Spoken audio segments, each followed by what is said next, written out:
posisi syukur menurut Allah Subhanahu wa Ta'ala, menurut dauhan Allah, menurut sunnahna Rasul, cariasan Rasul, hadis Rasul, umat carana orang syukur ke Allah Subhanahu wa Ta'ala. Dan gini syukur mata cukup mengucapkan alhamdulillah hungkul, tapi malah dina hadis nusanes ayat tilu pendapatan, ayat tilu cara. Jadi orang dihartikan ke bahasa orang hungkulnya yang paling inti nama iya. Jadi perkara syukur mah contoh orang bersyukur, orang boga soca, boga panon.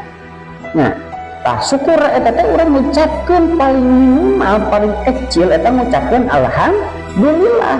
Tapi anu posisi syukur anu gede mah bernilai gede. Nah tehnya eta gunakeun soca orang, panon orang ditingalikeun manfaatna panon teh jang naon, jang ningali, jang nempok. Bahasa nempok